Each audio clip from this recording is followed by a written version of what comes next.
Hi everyone, I'm Karen from Makeup and Beauty Blog. So today let's talk lip liner.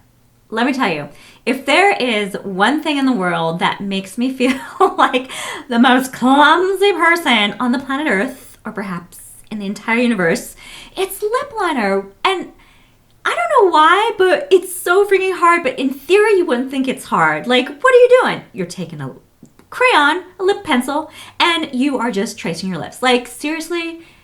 In theory, a kindergartner can do that. But for some reason, whenever I get lip liner up in the mix, it is really difficult. What was for a really long time until I figured something out. So, and that trick is to just keep breaking the process down into smaller and smaller parts so that each part is so small that you can handle it. And actually, that is one of the things that I use in my life. Like, whenever I'm feeling overwhelmed, which is often, I just like, okay, Karen, smaller. And I just like break the task down so that it's like so infinitely small that I can finally handle it. And it works with lip liner. Go figure. So yeah, I'm going to walk you through that process today.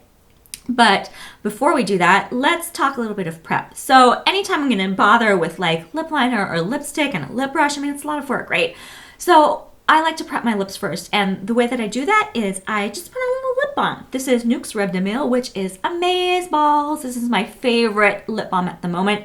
It's so not sticky. It just like, it's super moisturizing. It doesn't have any funky like scents or flavors. It's really great. So I work that into my lips a few minutes before I plan on lining, let it sink in for a bit. Then I take a Q-tip and then I run it across the top to lift off any excess and then take off like any funky flakes or anything, because I have really dry lips and I wish I could take credit for this trick, but no, I learned it from the fabulous Lisa Eldridge, who I'm sure you know about because she's only freaking famous. But yeah, love her. I know you did too. Okay, so right after that, I begin by lining my lips. And like I said earlier, it helps to think of it in smaller and smaller pieces. So when I first started doing like lip liner, what I would do is I would take it from one end and then like try to draw one complete long line to the other.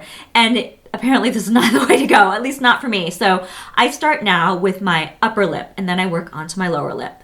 So when I first work on the upper lip part, I begin by defining the center area, the Cupid's bow, that V. See, when you look at your lip and you see that top area and how it kind of slopes down, we're going to do that first. So I take my pencil, and today I'm using Hourglass's Panoramic Longwear Lip Liner in Raven, which is kind of an orangey red because I was in the mood to wear an orangey red today. And I start at the uppermost part of one of those points of the V, and then I draw that line downward using slow and short strokes. You don't have to do it in one fell swoop. That's fine. So I do that on one side, and then I repeat on the other. And so I have that nice V defined in the center of my upper lip. Now that gives me a starting point with this lip liner. So after I get that done, we're going to move into the other smaller parts. So taking my same lip liner, I go to one side of my lip. And I can't remember if I did the right or the left, whatever. Just pick a side, any side. And I take that lip liner and I start in this outermost corner. And I draw a line following my natural lip line, and I just go slightly upward. And it doesn't have to be long. All you want is a little nick there just so you can have a point of reference. And then you repeat it on the other side. And when you do this, you want to draw that line up, not down.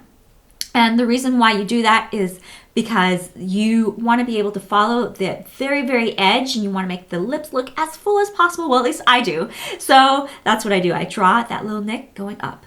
So now we're going, next, what I like to do is I like to complete that upper lip part. I mean, who's going to walk around with like 3 points on their lip looking like a crazy person? Well, I might do it someday if you bet me with like some chocolate or maybe a cat.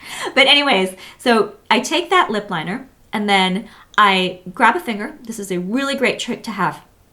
And you take your finger and you just gently push what I like to do is I gently push my lip up. And then that way I can see the edge of my lip. It's very crisp and it's very clear where that edge is. And I take that liner and I just follow the natural line of my lip using, again, short strokes till I connect the line that starts from the corner all the way up to that high point of that V. And the reason why I like to go up is because when I take this pencil and I draw it downward, I've noticed that sometimes I have a tendency to make the line sort of inside the lip, within the natural lip line, which makes my lips look smaller. And again, I'm all about like that full lip life. So when I push that lip slightly upward, and you don't have to push too hard, and follow the lip line upward like that, draw the lip line upward like that, that's what I meant, then you can get all the way to the edge and make that line nice and neat and crisp and make your lips look full. So of course we got to repeat it on the other side because that's what we do. And after that's done, your upper lip is lined. You're halfway there. Yay! Woo! Cue the angels singing. So, okay, next I'm going to do more or less the same thing on my bottom lip. So I start by defining the center of the bottom lip. I take my same pencil and I just like sketch out the center of the bottom lip right there. Easy enough, right?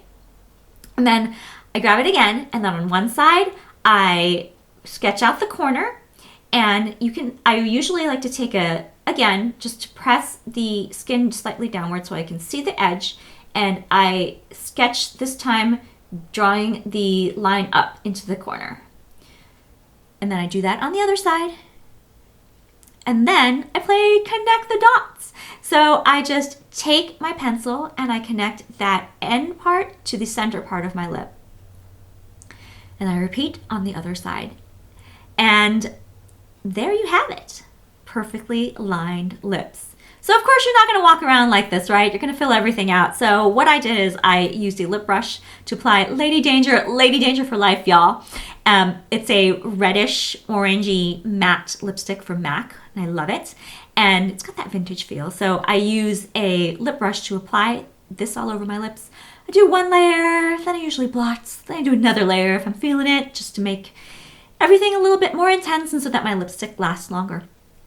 And after that, I'm all done. But if you want to do a little bit more, and sometimes I do, I'll take a little bit of concealer, which I pop onto a very small detailed brush, and I'll run that along the edges of my lips just to clean up any mistakes that I make, because nobody's perfect. You're bound to draw a little bit outside of your natural lip line. It's okay. It's all good. Everything is fixable. It's makeup. So after I do that, I then take a Q-tip and just run that gently along that line, because I don't want to mess up any of my carefully applied lip liner. And plus, I don't want that concealer to look super obvious. You know what I mean? So when that's done, then my lips are done. And then I call out all the kittens for a kitten parade. No, not really. I'm done with my lips. And yeah, so that is how I like to apply lip liner. Hopefully it helps you a little bit.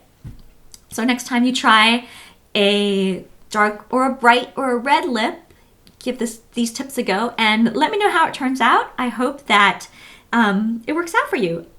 Keeping my fingers crossed. Anyways, thank you again for watching, and I'll see you again soon. Bye.